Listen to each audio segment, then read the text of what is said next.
ஆன்மீக உணர்வுக்கு வைராகியம் அவசியம். வாலிபர் ஒருவர் திருவருட்பாவில் அருட்பெருஞ்சோதி அகவலை முழுமையாக படிக்க வேண்டும் என்று நினைத்தார்.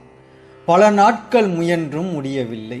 இன்று எப்படியாவது முழுமையாக படித்துவிட வேண்டும் என்று நினைத்து குளித்துவிட்டு வந்து உட்கார்ந்து திருவருட்பா நூலில் அருட்பெருஞ்சோதி அகவலை எடுத்தார். அருட்பெருஞ்சோதி அகவல் 1596 வரிகள். தமிழ் மொழியில் எழுதப்பட்ட பாடல்களிலேயே இதுதான் மிகப்பெரிய பாடல்.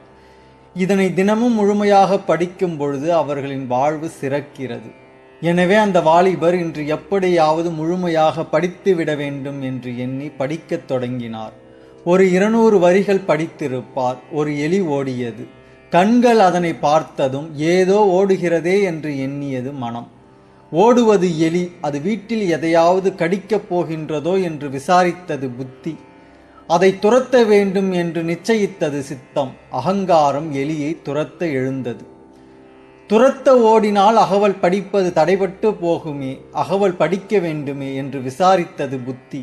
ஆமாம், அதைத்தான் விரும்பினோம் என்று எண்ணியது மனம்.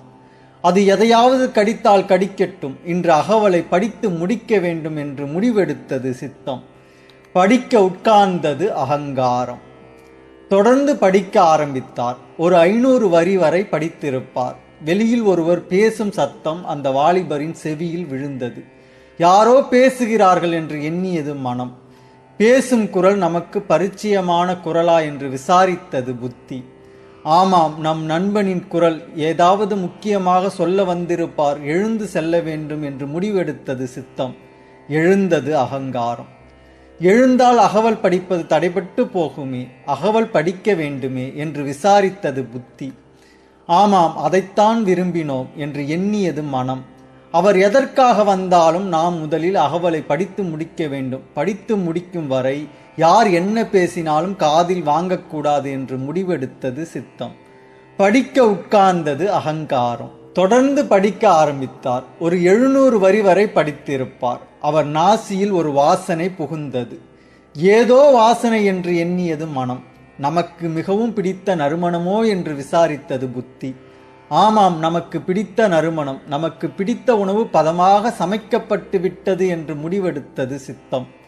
மனம் மீண்டும் அந்த நறுமணத்தை முகர்ந்து பார்க்க எண்ணியது. புத்தி விசாரிக்க தடுமாறியது. சித்தம் முடிவெடுத்தது. அகங்காரம் செயல்படுத்தியது. நாசி நன்றாக முகர்ந்தது. எனவே இச்சை அதிகமானது. இச்சையால் உண்டான கிளர்ச்சி பசியை தூண்டியது. மனம் அந்த சுவையான உணவை உண்ண வேண்டுமே என்று எண்ணியது.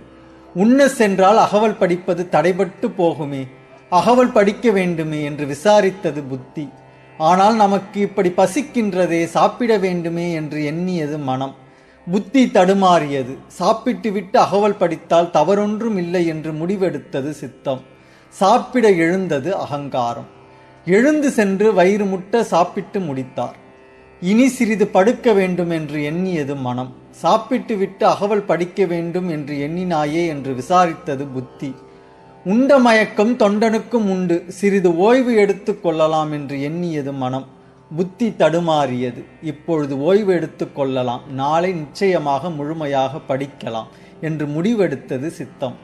படிக்க வேண்டும் என்னும் வைராக்கியம் தளர்ந்து படுக்க சென்றது அகங்காரம்.